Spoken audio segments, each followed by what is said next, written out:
Well, greetings to you and welcome to Deer Island. My name is Ron Wayland. This is the first time in what I hope will be a series of programs coming to you from Deer Island.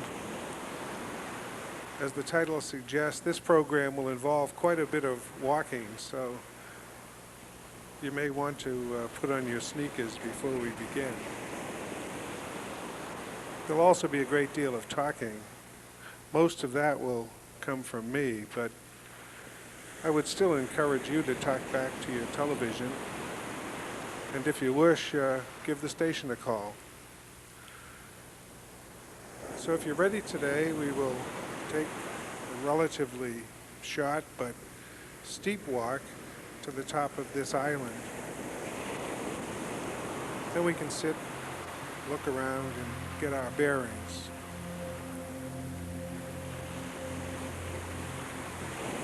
Today we'll be headed in this direction because its path takes us to the highest peak on the island.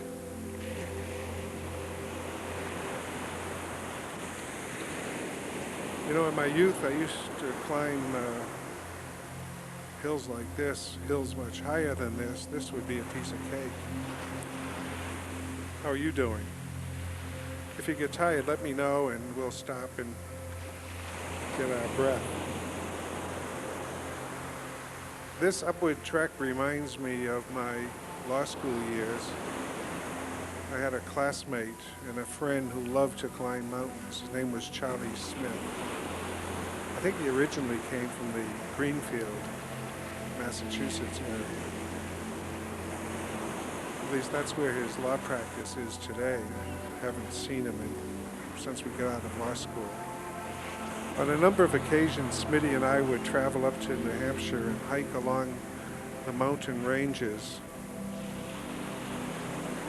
Mount Washington was my greatest challenge, it being the highest mountain in New England. My favorite mountain, however, was Mount Chicora, located near Lake Ossipee on Route 16 on the road to Conway, New Hampshire. Chicora is a relatively small mountain, but the trails are really beautiful. And when you get to the top, the views are breathtaking, especially in the fall. Looking down on, of course, Lake Ossipee, and also it looks over toward Laconia, and you can see a bit of Lake Winnipesaukee. In a totally different way, the views from the top of this hill won't be too shabby either.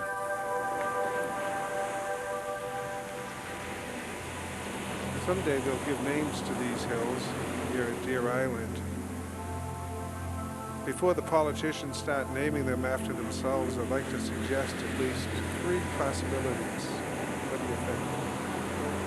The first one would be for the Native American Indians who died and are actually buried here.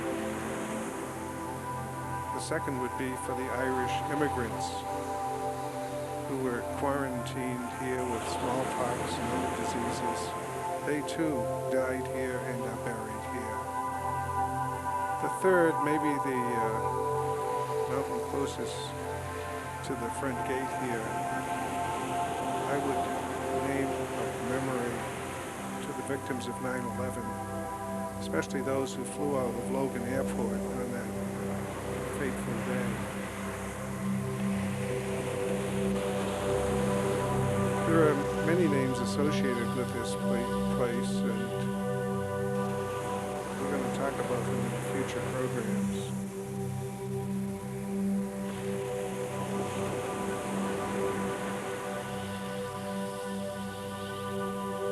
Look over here toward Winthrop Head. That's such a famous landmark which identifies our town to millions of travelers who take off and land between these islands, Winthrop Head and Deer Island, every day.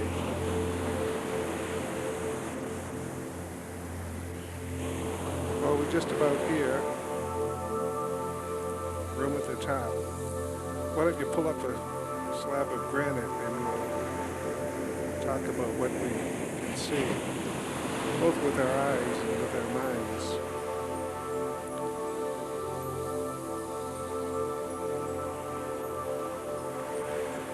Sitting here and gazing out to the west brings back just a flood of memories for me. My knowledge of this place and this area actually goes back to my childhood.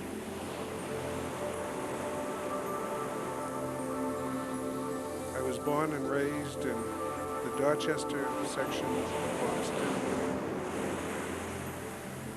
We like to call it Neponset. Some people call it Neponset, Neponset. For all but a couple of years, I lived at 210 Neponset Avenue, a small house on the foot of Boatwell Street.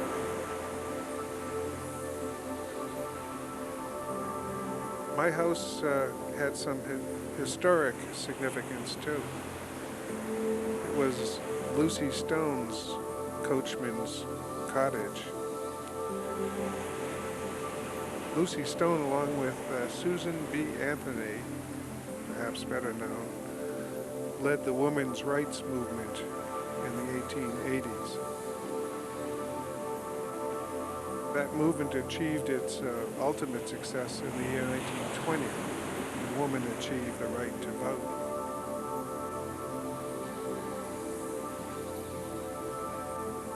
When I look down Boatwell Street and across Neponset Ave to my house today, I find it hard to believe that 8 of us lived in that place.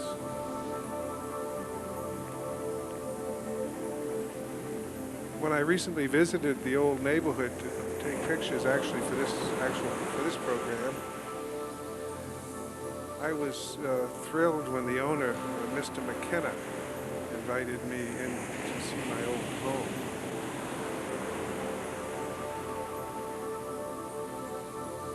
I found the interior to be essentially the same as it was in my youth.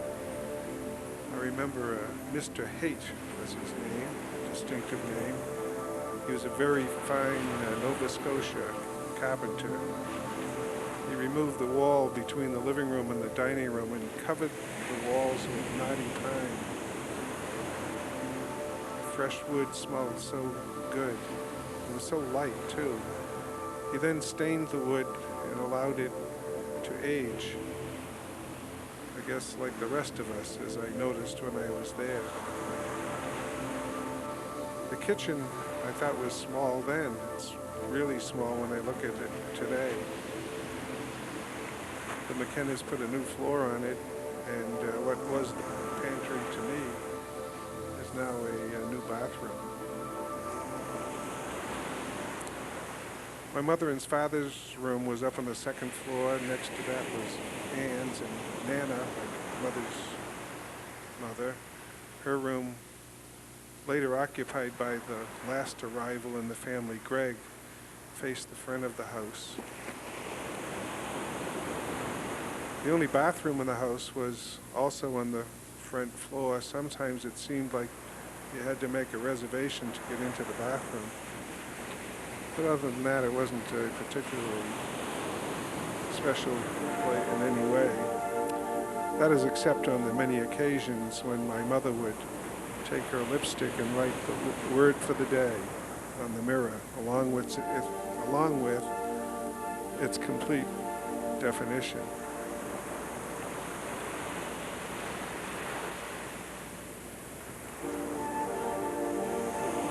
Now the even more narrow stairs, seemingly about the size and angle of a ladder, led up to the attic.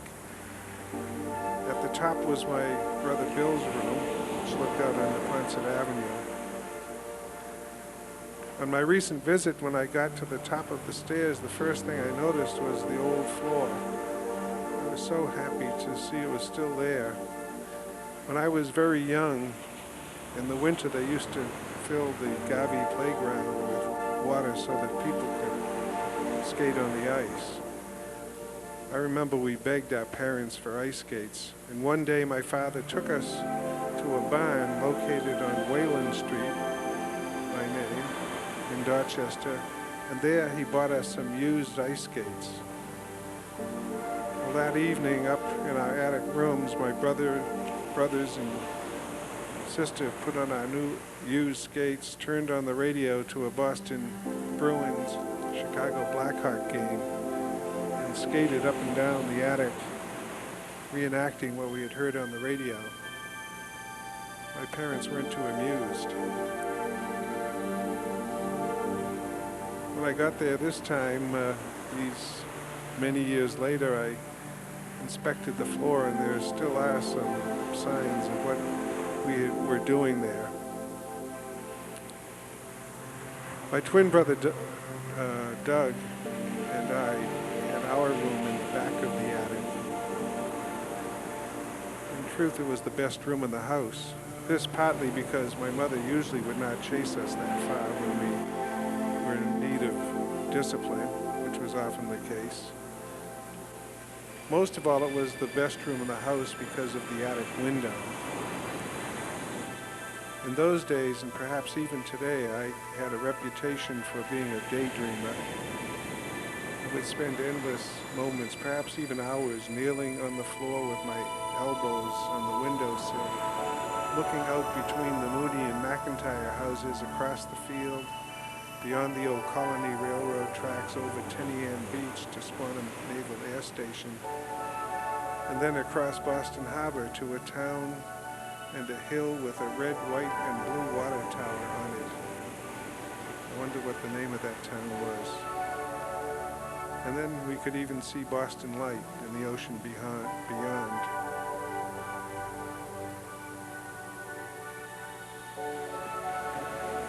In our teen years, maybe before that, my twin brother Doug planted a twig of a tree in our backyard. You look out that window now and wow, how it has grown. Unfortunately, in a way, because it is sort of blocks those wonderful views that I watched for so many hours.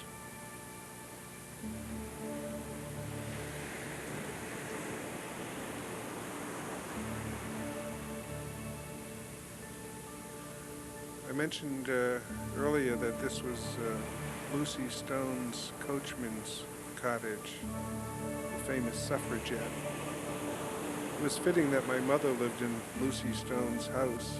Like Lucy, Josephine Ahern Wayland was a woman born before her time. In addition to raising 5 children, caring for her mother, and answering the phones for my father's fuel business, she was also a writer and an artist. She liked to paint seascapes and things like that. She would paint from photographs, usually in the cellar, with the light from a 60-watt bulb. She also belonged to the Agnes Carr Writers Club and wrote a number of short stories and poems. She once wrote a poem about me, which was published in the Globe. This poem, in a way, gives you an idea why I'm so fascinated by this place, both where I lived and where we are today. The poem is called From My Attic Window.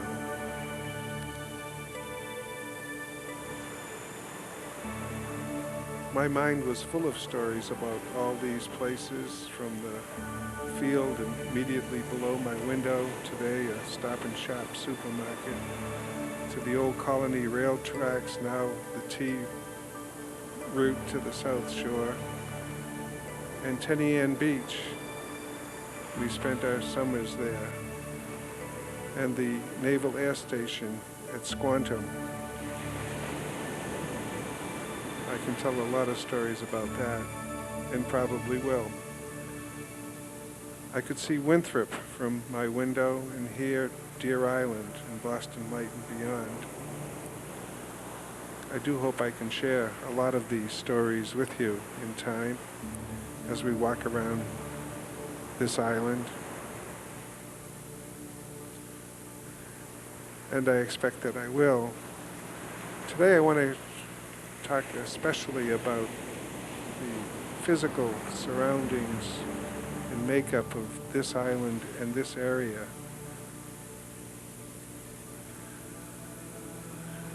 I want to start here in part because our town, Winthrop, is preparing for its 150th anniversary. I thought it might be a good idea, especially from this vantage point, to talk about the formation of this land.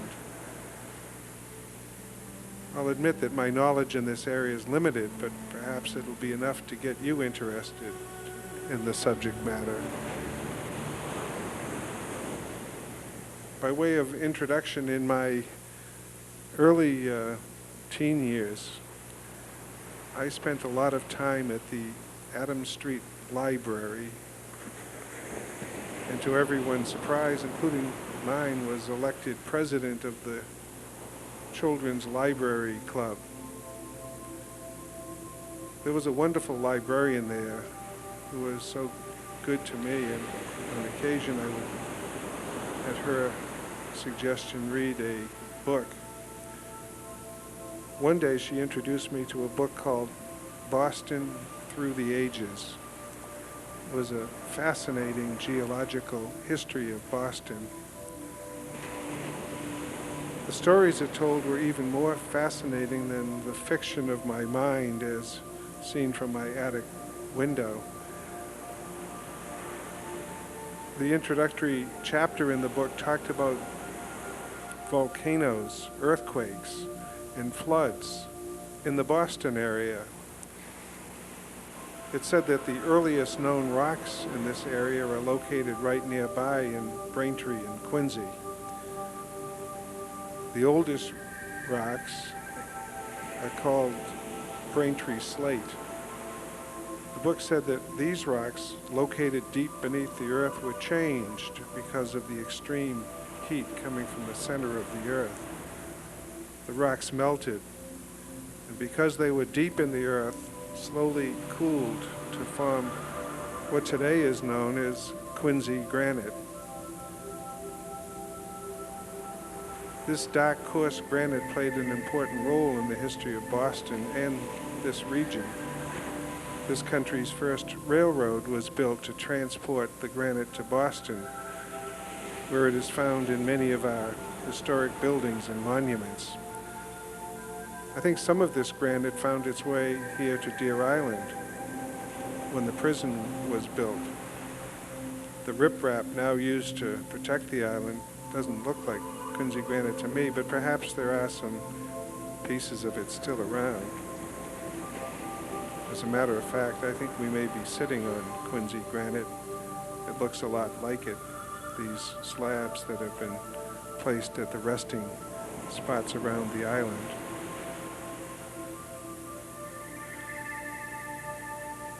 This discussion leads me to a story which I'd like to share with you. Hope you enjoy it. About the time I read this book, Boston Through the Ages, I was also beginning to expand my horizons. My friends and I would take hikes to places like Savin Hill, there's a nice hill there, rocks, Squaw Rock out in Squandum, all in search of adventure. One such trip was to Quincy Quarry.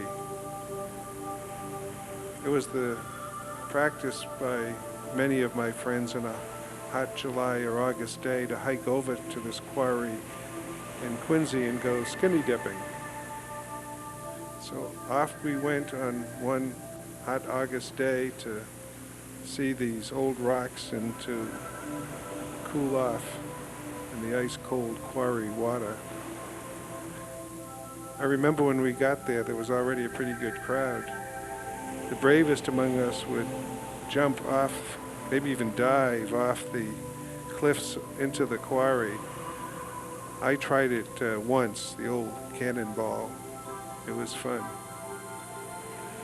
But just my luck, wouldn't you know, on this particular day while I was swimming in the water au naturel and freezing while I was doing it, some crazy woman, mother, with her 3 daughters decided to come to the Quincy Quarry for a picnic. I almost died of hypothermia that day before I got up the courage to run for my pants. It's today a fond memory I have of that quarry.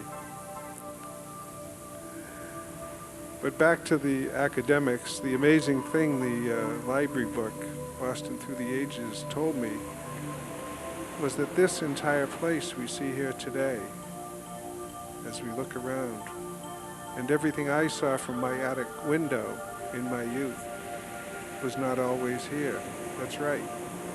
Boston Harbor was not always here. Winthrop and Deer Island were not here. Everything was different.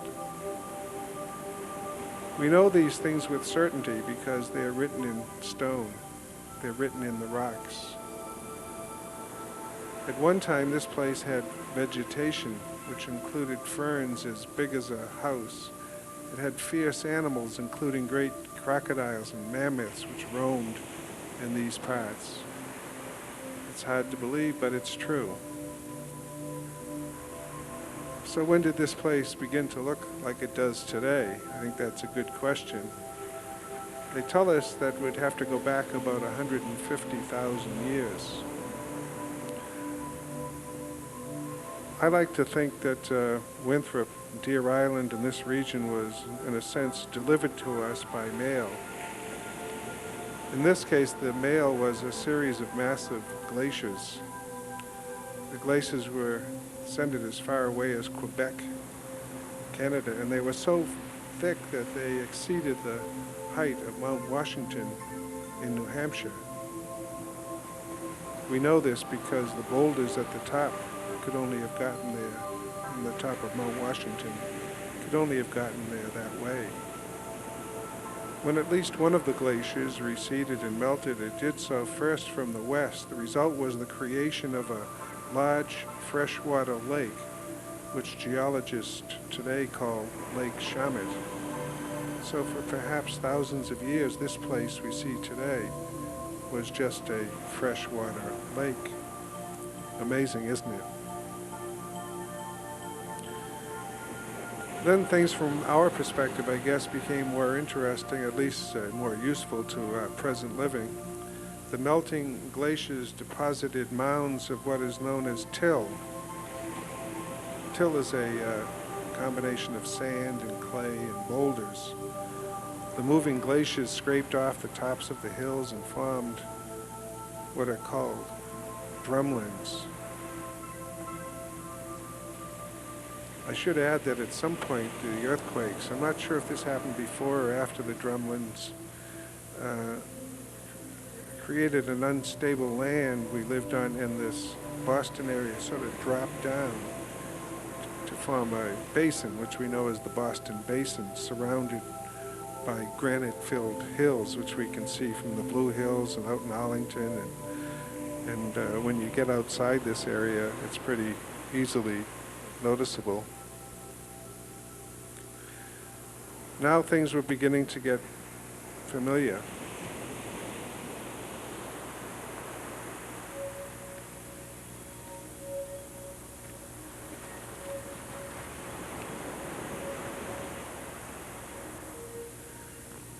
Drumlins are found in many places in our country. I know the city of Syracuse, New York is made up of a series of drumlins similar to what we have here. Boston, however, is unique in that it is the only place in the United States where you have an oceanside swarm of drumlins. You can identify a drumlin from its content, which we just mentioned, but also from its unique elliptical shape, sort of like an upside down spoon. And when you look at this area, you can certainly see that. Nature's work, of course, is never done, and as a result of this, many of these drumlins look different than they used to. These changes have had a significant impact on the town of Winthrop and on all the drumlin islands of Boston Harbor. Nature brings these changes about in a number of ways. Most of all, there is erosion, which occurs when we have rain and wind, and especially in the harbor where we have the constant wave action. That certainly plays a big role. It was this action that caused the drumlin known as Winthrop Head to form what we know as Winthrop Beach and Ural Beach. If we look out at the north and see where the north and northeast sides of these islands out here, the storm sides of the islands we call it, you can see where the storm action is today, slowly changing the shape of these islands. If you look out at Boston Light and Little Brewster, you see an example of where storm and tide action has entirely washed away the drumlin, until what is left is the original bedrock, which was put there about 500 million years ago. It's hard to believe that Nick's mate at one time was about 12 acres in size. Now it just has about enough room for its signal. Much of this change at Nick's mate was due to wave action, but not all of it. We're going to talk about that in future programs. We'd like to think that nature has completed its task here in Winthrop, but that of course is not true. Winthrop Head, where the water tower is located, is a good place to discover what nature is up to. Recently I saw a photo or a sketch of Winthrop Head taken around 1927. In it you can see that the water tower is much further back from the edge of the hill. Of course, we know that at one time there was enough room on the ocean side of the hill to place tracks for the narrow gauge railroad. That's no longer the case. Today you can see the drain pipe that was once covered sticking out from the hill. In fact, a few years ago, I think it was sticking out a lot further than it is. I think they cut it off. Most of the changes here were caused by ocean storms and wave action against the hill. But now much of the hill is surrounded by granite riprap and vegetation, which you may think will totally protect Winthrop Head. I'm here to tell you it'll certainly slow nature down, but I'm also quite certain it will not stop it. The reason is erosion and weathering. On a rainy day, you may want to go down to Winthrop Head, take a look, watch how the heavy rains create these little crevices. They're really little valleys. Watch the soil as it's carried down and then deposited at the bottom. This is called deposition. Later you'll see this deposited sand carried away to help form sandbars and beaches. Wind and rain and the resulting streams and rivers can bring down mountains, and amazingly they also create them. That is what will happen here. Now, I hope I haven't scared you, especially if you live on top of Winthrop Head or in the Highlands. These things are not done in the manner of a magician. Now you see it, now you don't. No, these things are done over the lifespan of 1 million magicians. So only if you plan to be here in 100,000 years or so, then you might worry. Of course, then again, global warming might speed up the process. But oh well. Well, I hope you enjoyed this brief walk and long talk. In a future program, I hope to talk about the people who first lived and died in this place. I think you will find it to be quite interesting. It will probably include some more stories from my attic window. So please join us as we continue talking the walk on Deer Island.